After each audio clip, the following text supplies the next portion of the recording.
Hello history buffs and welcome back to the channel. Before we start, I do apologise for wearing my hoodie, but it is currently -3 in the UK today. It was actually -6 when I woke up this morning, and for those of you that are like, oh that's nothing, we have -20.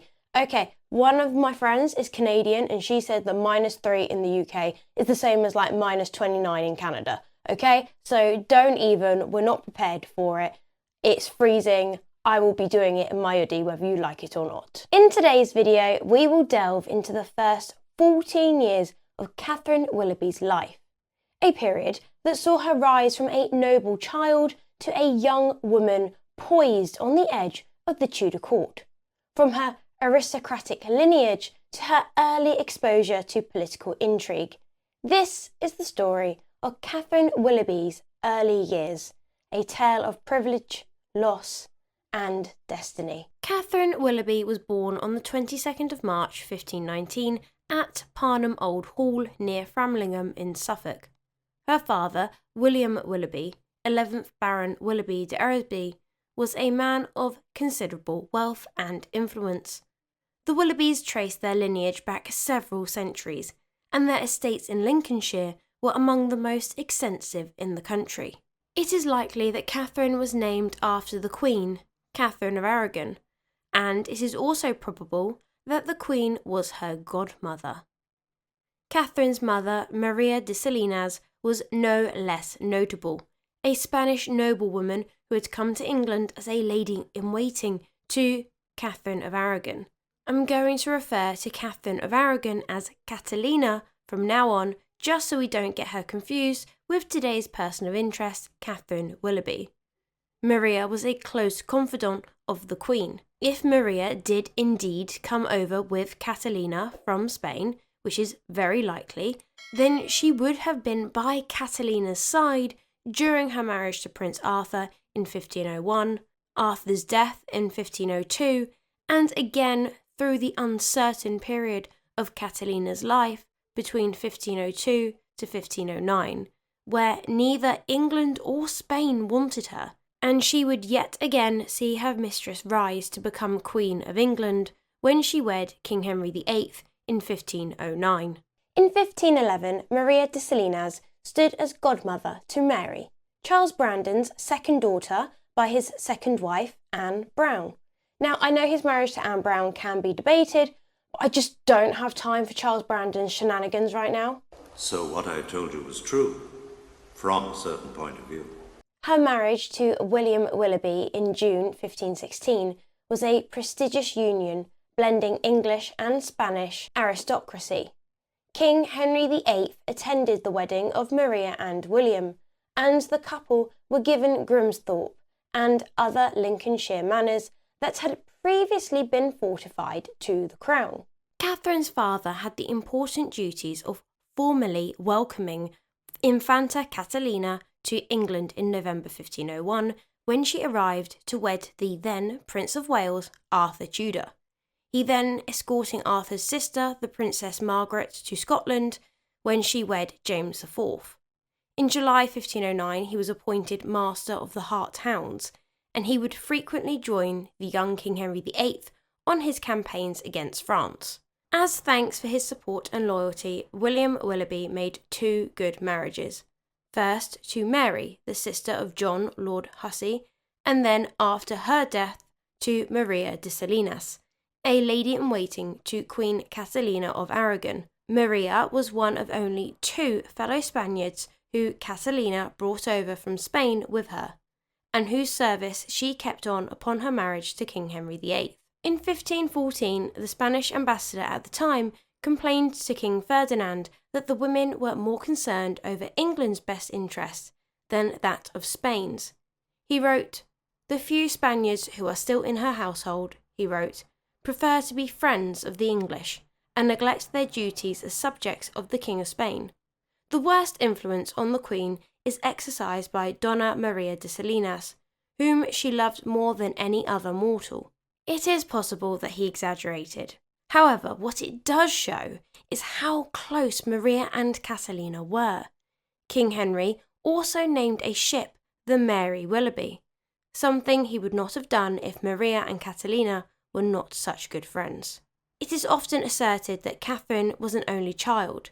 However, David Baldwin, the author of King Henry VIII's Last Love, states, "The couple had 2 sons, Henry, who was possibly older than Catherine, and Francis, who may have been named for the King of France, shortly after his father accompanied King Henry VIII to the field of Cloth of Gold in 1520, but both seem to have died in infancy. But either way, the 2 boys never made it to adulthood, even if they did make it out of infancy. So she essentially was an only child. And as such, she was the sole heir to the vast Willoughby estate, a fortune that would play a crucial role in her life and future alliances. But while noble birth afforded her great opportunities, it also came with immense responsibilities and expectations. As the daughter of a powerful lord and a lady-in-waiting close to the Queen, Catherine was destined for a life that would be intertwined with the political and social currents of her time. Catherine's early years were deeply influenced by her mother, Maria de Salinas. Maria was a woman of strong character and unwavering loyalty, particularly to Queen Catalina of Aragon. As a lady-in-waiting, Maria had been part of Catherine's inner circle since her arrival in England. This connection to the Queen provided Catherine with a unique perspective on the royal court and its inner workings from a very young age. Maria's loyalty to Queen Catalina was not just a matter of duty, but of genuine friendship. The bond between the 2 women was so strong that Maria would later risk her life to be with Catalina during her final days, defying the orders of King Henry VIII to do so. This deep sense of loyalty and courage would leave a lasting impression on Catherine, shaping her own values and beliefs. Hi everyone, I'm so excited to finally share something that I've been working on for months. My book, King Henry VIII and His 6 Wives. I have poured so much love into this project, working closely with my amazing illustrator to make it as vibrant and engaging as possible. It's full of fun rhymes and colourful pages that bring history to life. Because, let's face it, King Henry VIII and his 6 wives had some seriously dramatic stories. You'll meet 3 Catherines, 2 Annes and 1 Jane, and you'll finally nail that classic rhyme, divorced, beheaded, died, divorced, beheaded, survived. Whether you're a kid or a history buff just like me, or just someone who loves a good story, I think you'll love this book. It's been such a joy to create, and I can't wait for you to read it yourself. You can grab your copy now on Amazon, just click the link below, and if you do, let me know in the comments section below. I'd love to know what you think. Thanks for all your support, and happy reading! In October 1526, Catherine's father passed away just 6 months after her 7th birthday. His closest surviving male relative was his brother and Catherine's uncle, Sir Christopher Willoughby, who claimed that promises were made to him before Catherine's birth that entitled him to some of the family estates. This sparked a bitter dispute, with Sir Christopher asserting his right to the lands in the courts of Chancery and Star Chamber, while also taking control of Eresby and threatening to seize other properties. Catherine's mother, Lady Willoughby, sought Queen Catherine's, as in Queen Catherine of Aragon, support, and removed valuables from Parnham as a precaution. She did her best to protect her daughter's inheritance. A resolution was only reached in March 1528, when Charles Brandon, Duke of Suffolk, purchased Catherine's wardship from King Henry VIII for £2,266.13. This agreement allowed Sir Christopher to retain some properties, though he was denied others, and Brandon not only secured Catherine's wardship, but also arranged for her future marriage to his son, Henry, Earl of Lincoln. This arrangement at the time positioned her as a potential bride for the nephew of King Henry VIII and the only legitimate grandson of King Henry VIII, as let's not forget that Prince Edward hadn't been born at this point. Meanwhile, the king was absorbed by the king's great matter, which likely heightened tensions among those close to Catherine. Her mother remained devoutly loyal to Catherine of Aragon, while Mary Tudor, the sister of the king and now wife of Charles Brandon, the man who was in charge of Catherine's wardship, opposed her brother's plans and the proposed marriage to Anne Boleyn. This is awkward. As the only child, Catherine became one of the wealthiest heiresses in England overnight. This newfound status made her a valuable asset in the eyes of many, particularly those at court, who sought to secure her hand in marriage to align themselves with her wealth and the prestigious name Willoughby. Despite the challenges of her early years, Catherine's education was a priority for her mother. Maria de Salinas ensured that her daughter received the best possible instruction befitting her status. Catherine was educated in the traditional subjects of the time, including languages, music, and religion. Catherine was an intelligent and curious child, and she quickly excelled in her studies. Catherine's education would have included reading and writing, perhaps memorizing Latin passages from the Bible, and acquiring the ability to converse with other members of polite society in French. After dinner, there would be more pleasant lessons, learning to ride a horse, to dance, to sew, to play a musical instrument, and, most importantly, good manners. Religion played a significant role in Catherine's education. The Willoughby family was traditionally Catholic, and Catherine was raised in the faith. However, as she grew older, she would become increasingly exposed to the ideas of the Protestant Reformation, which were beginning to take hold in England. These ideas would profoundly influence her later in life. But for now, Catherine's religious upbringing was deeply rooted in the Catholic traditions of her family. 9 years old, Catherine entered the household of the Dowager Queen of France, Mary Tudor, and Charles Brandon, the Duke of Suffolk, in March 1528, after Brandon purchased her wardship. Charles and Mary had 2 daughters, Frances and Eleanor, who were roughly the same age as Catherine. In fact, Eleanor was Catherine's age, as they were both born in 1519. The couple also had 2 sons, one of whom was Henry, Catherine's betrothed. Henry had been born in 1522 and was created Earl of Lincoln in 1525. While at the Brandon household, Catherine got on well with the 2 Brandon daughters, Frances and Eleanor. According to David Baldwin, quote, "She soon formed an attachment to Frances and her friends in the Westhorpe household, including Margaret Douglas, the daughter of King Henry's elder sister, Margaret, and her second husband, the Earl of Angus. In early 1531, Anne Boleyn was rising to prominence at court, and it was only a matter of time, really, till she became queen. And as such, the Tudor rumour mill started whirling. This rumour came from the Boleyn faction at court, and it was said that Charles Brandon's interest in his young, beautiful ward, Katherine Willoughby, was, say, a bit more than paternal. This rumour was spurred by Anne's poor relations with the Brandons. But, as they say, there is seldom smoke without fire. And, considering what happens next, I think they could be right. On the 1st of June 1533, Catherine attended Anne Boleyn's coronation. At nearly 14 years old, this event expanded Catherine's horizons, as she likely encountered many of the kingdom's most influential figures at the time.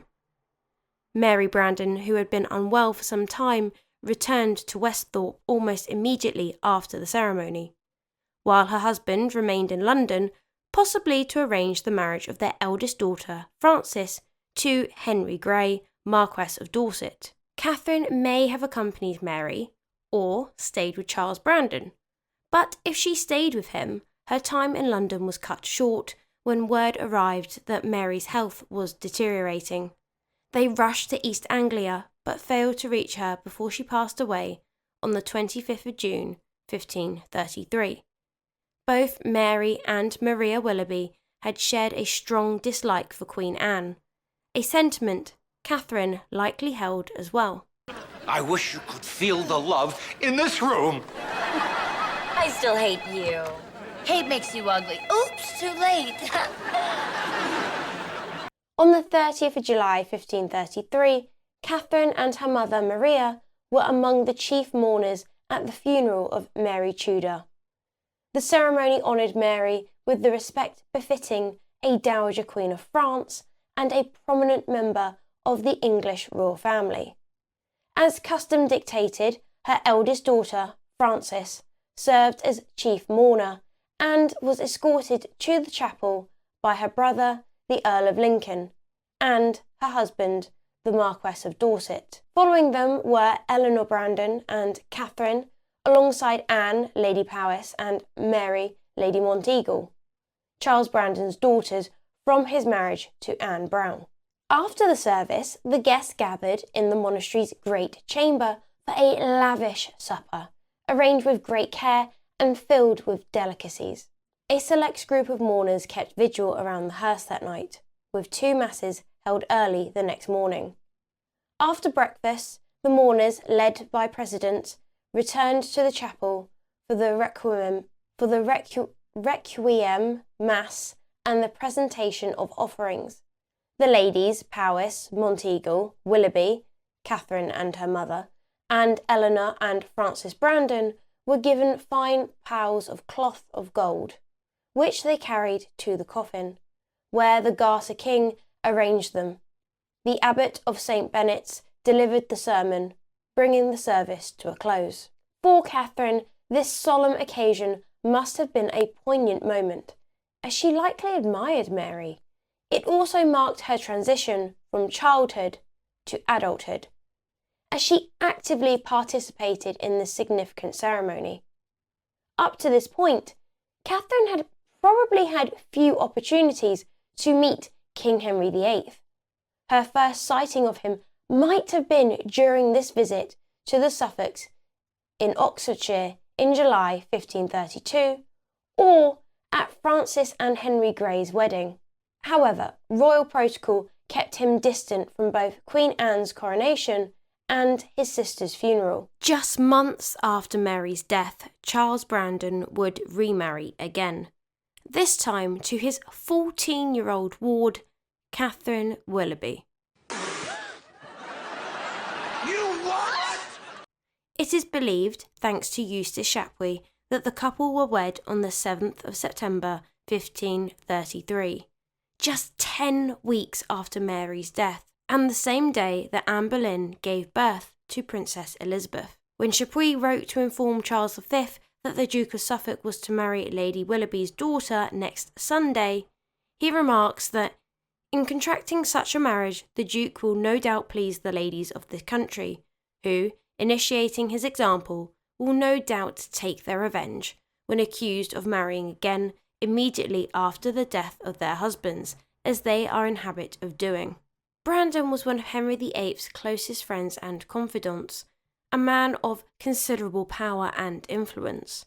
As you may remember, Catherine had been betrothed to Brandon's son, Henry, Earl of Lincoln, who was still alive, but this move of a father stealing his son's bride and the age gap caused scandal.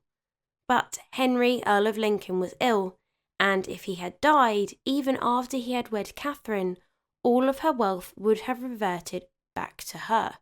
Whereas, if Charles married Catherine, he could keep the wealth and give it to any children she may bear him. Melissa Franklin Harkrider, what an amazing name, reminds us that despite the age gap and scandal, Catherine's mother, Maria, quote, supported the match, which elevated her daughter in rank and provided a generous jointure for her. Of course, that didn't stop others from being scandalised by the match, and when at the start of the following March 1534, Charles's son and Catherine's former intended spouse died, there were those romantically minded, sure, who made the claim that this couple's marriage had been the cause of his death, that the shock of it had done him in. Despite the significant age difference, Charles was 40 years her senior. The marriage was a powerful alliance, one that secured Catherine's position as one of the most influential women in England. The wedding was a grand affair, attended by many of the most powerful figures in Tudor England, including King Henry VIII himself. For Catherine, this marriage marks the beginning of a new chapter in her life. She was now the Duchess of Suffolk, a title that came with immense responsibilities and expectations. Her new role required her to navigate the complex social and political landscape of the Tudor court, a task for which her upbringing and education had prepared her for. Becoming the Duchess of Suffolk elevated Catherine to the highest echelons of Tudor society, but it also placed her in a position of great vulnerability. As the wife of one of the king's closest advisors, Catherine was now at the heart of the Tudor court, where political alliances were constantly shifting and the stakes were incredibly high.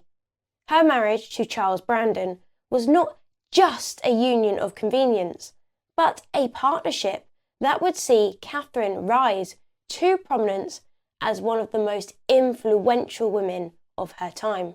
Princess Elizabeth's baptism on the 10th of September would have been Catherine's first formal appearance as the Duchess of Suffolk, and marks the beginning of what was to be a long and not always harmonious relationship with the future sovereign.